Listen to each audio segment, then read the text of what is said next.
Hi guys, Chris here with Super Savvy Travelers. Hey, before I do anything, please like this video and subscribe to our channel and follow me on Instagram at Chris Sobolev. There's stuff there that I don't share necessarily here, and I think you're gonna love it.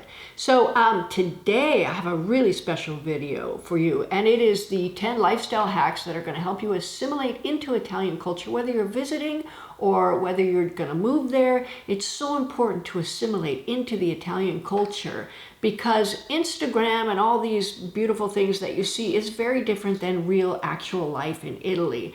And the reason people go over there is not just for the beauty of the landscape, not just for the art, not just for the architecture, but also the lifestyle, the community, all of the things that we really want to be a part of in Italy are there, but you just have to be able to look and find them. And part of it is assimilating into Italian culture. So without further ado, here's my 10 lifestyle hacks. So one of them I went over yesterday is coffee culture. Now understand the coffee culture is different in Italy than it is in America. In America, you go to Starbucks, you go to Pete's, you sit there with your book, you do whatever, and you get a big giant cappuccino anytime during the day, and it's just very different. In Italy, you don't go to a coffee shop, you go to a bar, which is actually a coffee shop. And for breakfast, you're not going to have, bacon and eggs and stuff like that. You're probably going to have a coffee and a cornetto or some other kind of pastry. Now, in the touristy areas in Rome and whatnot, you could probably find American breakfast or English breakfast, and that will be advertised as such. But the Italians don't do that. They have a pastry of some sort, and they have coffee. In fact, when I was in the hospital, I couldn't wait for breakfast. I was starving. I had missed a whole days of food. And I said, "When's breakfast?" They go, "It's over there, signora." It was the only bad coffee I've ever had in Italy. It was dishwater coffee and a packet of cookies. And I'm like, oh, I was so disappointed. I didn't expect bacon and eggs, but I did not expect a package of cookies. Be ready for anything for breakfast there, guys. Anyway, go to the bar. Now, the first thing you're going to do is you're going to wake up in Italy. You're so excited. You want to go out and do everything. Go to the bar and observe. Look at how they're standing sometimes when they take coffee. Look at how they order coffee. In the busier areas, what you're going to do is you're going to go to the cashier and you're going to buy a ticket, and then you give the ticket to the barista. The barista will make your coffee.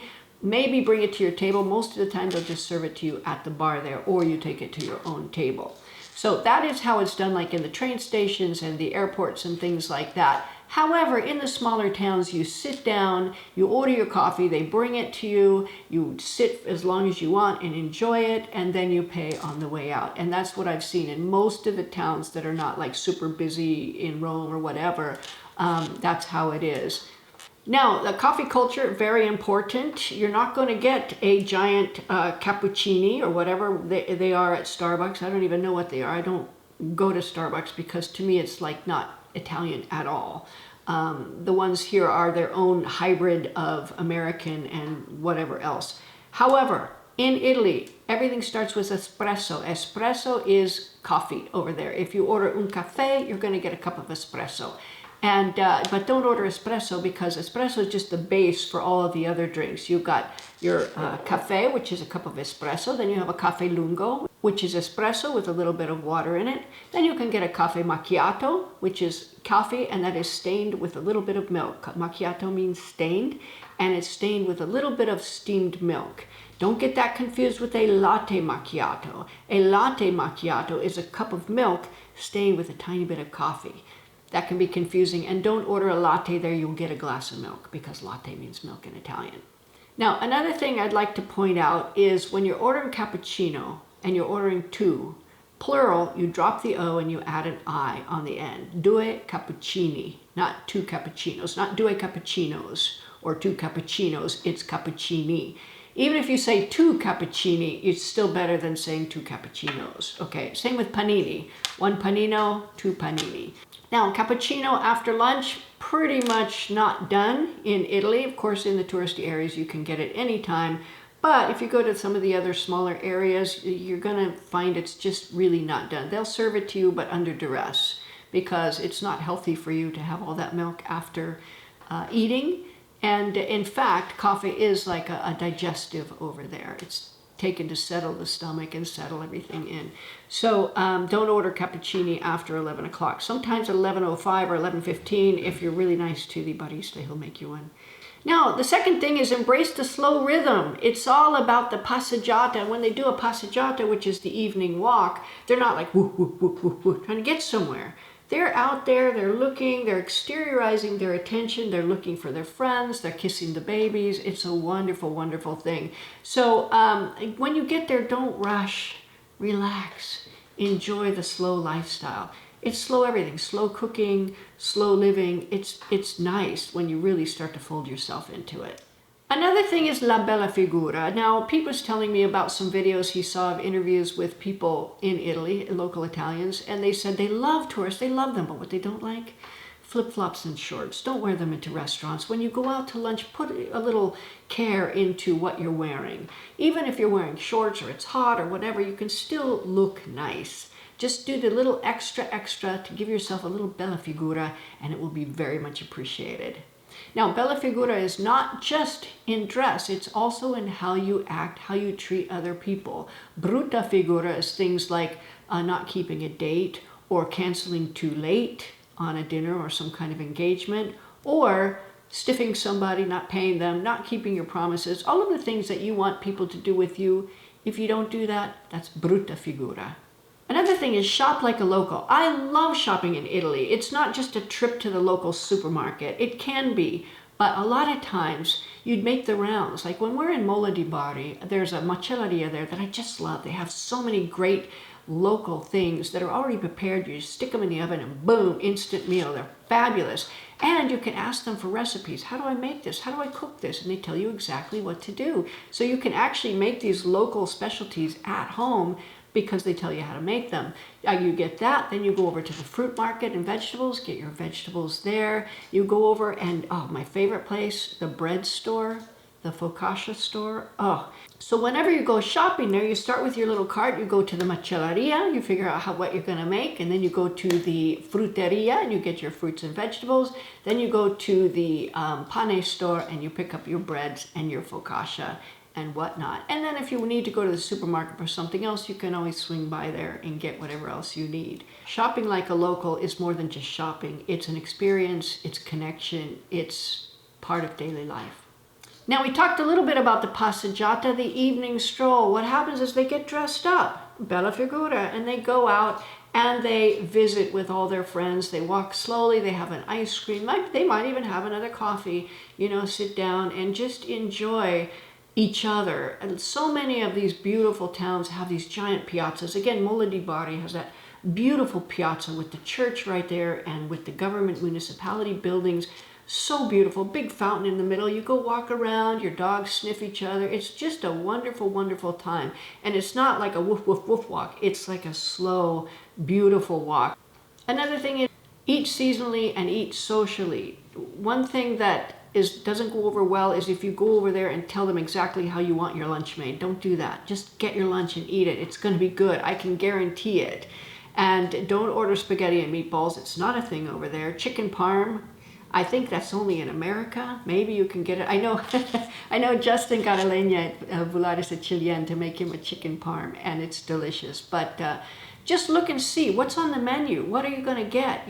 Up north you might get a carbonara or risottos and things like that. Down south you're going to get more potatoes and that kind of thing. Just eat local and eat what they have. And some of the best things you're going to get are local specialties that they're known for. And I'm telling you, the antipasti in all of these places are spectacular. Another thing is learn some Italian. Please, please learn some Italian. Even your basic phrases will take you a long way. Buongiorno. Figure out when to say buongiorno, buonanotte, buonasera. I've been trying to figure out the dividing line between buongiorno and buonasera. Buonasera is good afternoon. Buongiorno is good morning. Pete and I have decided that in that interim section, anywhere after noon and before, say, 4 o'clock, we just say salute.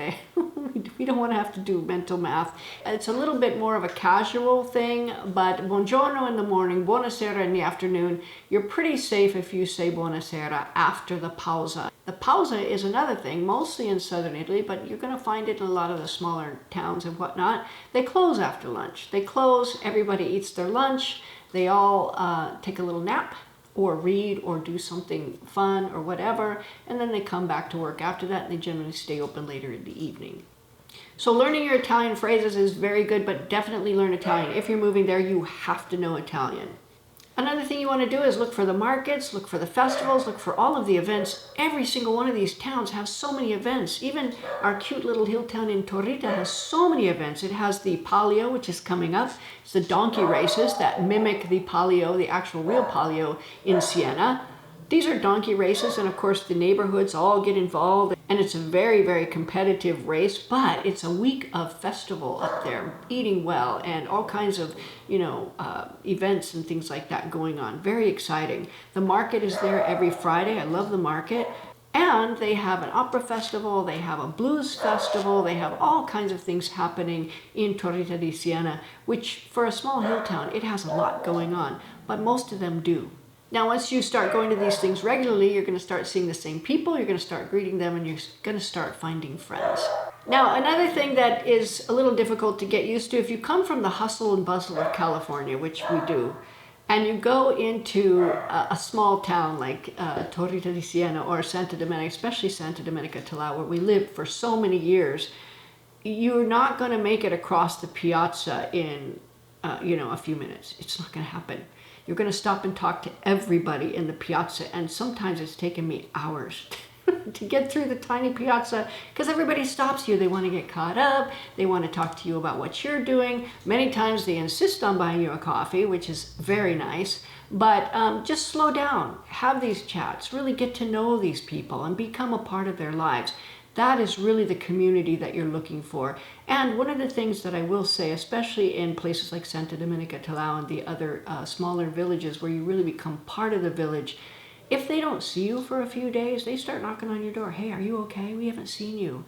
Or if they see you and you're not looking well, you need to eat more pasta. I remember one time the village was very concerned about my friend Bonnie up there, and they were like, oh, she doesn't look well. Chris, you need to feed her some pasta. They surrounded me in the piazza. You need to give Bonnie some pasta. You need to make sure she's eating pasta. We only see her eat salads. So I had to promise them that I would make her eat pasta. And yeah, we did eat some pasta together. But it was just so touching how they were all so concerned about her. She's doing fine, by the way. She's doing great. Now, the last one is just adopt La Dolce Vita mindset. It is a beautiful mindset. It is a beautiful sunset across the sea. It is seeing an old friend after not seeing them for a while. It's an insanely beautiful meal laid out right in front of you. It's friendship, it's community, it's love, it's compassion and kindness culture, like I talked about a few weeks ago. It's all rolled up into La Dolce Vita. La Dolce Vita is not just something that happens to you, it's something that you help create. And when you join in and become part of the community and really make an effort to fold yourself into the community, you're going to find that Dolce Vita so easily and so readily. So there you go, guys. Take care.